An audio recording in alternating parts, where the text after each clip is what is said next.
ठिकाणी मी पांडुरंगाच्या चरणी या ठिकाणी पांडुरंगाला साकडं घालण्यासाठी अभिषेक केलेला आहे की या माढा लोकसभा मतदारसंघामध्ये शेतकऱ्याचे प्रश्न आणि कष्टकऱ्याचे प्रश्न सोडवण्यासाठी आणि या ठिकाणी या माढाच्या पुढच्या भवितव्याच्या दृष्टिकोनातून शरदचंद्रजी पवार साहेबांना उमेदवारी द्यावी हे साकडं घालण्यासाठी या ठिकाणी आम्ही आलोय।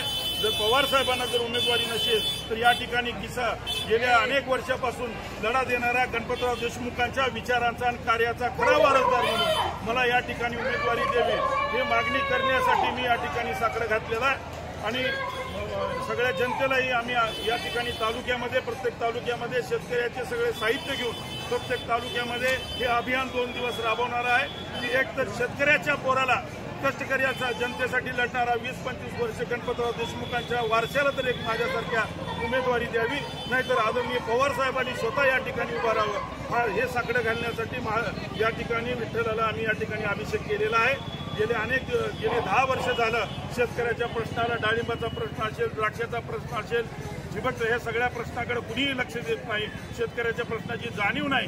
शेतकऱ्याच्या या प्रश्नासाठी आणि या दुष्काळी भागात पाणी, टाटा कोयनाचं पाणी आणण्यासाठी गेल्या अनेक 10 वर्ष मी लढा देतोय। या दोन्ही प्रश्नासाठी एक तर गणपतराव देशमुखांच्या विचाराचा कार्याचा वारसदार म्हणून मला उमेदवारी द्यावी किंवा आदरणीय पवार साहेबांनी स्वतः उभा राहावं हे साकडं घालण्यासाठी मी पांडुरंगाच्या चरणी आज एकादशीच्या दिवशी या ठिकाणी आलेलो आहे।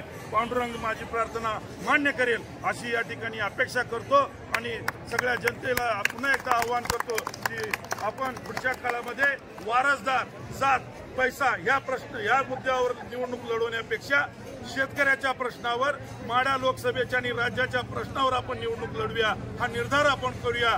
म्हणून हे साकडं घालण्यासाठी मी पांडुरंगाच्या चरणी या ठिकाणी आलेलो आहे। जय महाराष्ट्र।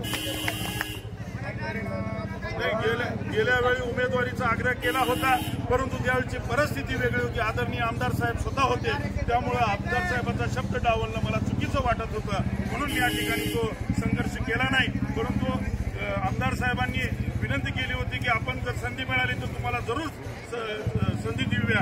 आमदार साहेब या ठिकाणी नाहीत, परंतु आज संधी आलेली आहे की वारसदार, पैसा, जात यापेक्षा माझ्यासारख्या 20-25 वर्ष टाटा कोयनाचा पाण्याचा प्रश्न असेल, ग्रामपंचायत सदस्य, नगरपालिकेच्या वार्डातल्या निधी देण्याचा प्रश्न असेल, या माढा लोकसभा मतदारसंघातच नव्हे तर सबंध देशामध्ये या माझ्या कामाचा उपयोग होणार नाही। मी आग्रहानं मागणी केलेली आहे की पांडुरंगाच्या या भागामध्ये आंतरराष्ट्रीय दर्जाचा विकास होण्यासाठी विठ्ठल रुक्मिणी एअरपोर्टची स्थापना झाली पाहिजे।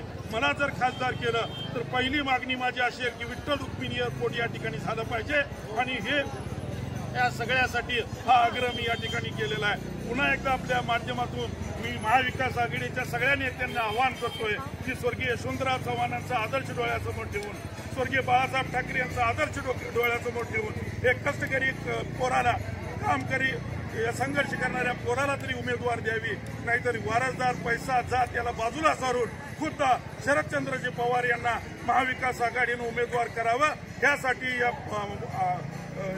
टीव्ही माध्यमातून मी या आघाडीला आणि जनतेला मी आवाहन करतोय आणि म्हणून हा आज विठ्ठलाच्या चरणी एकादशी दिवशी मी अभिषेक केलेला आहे।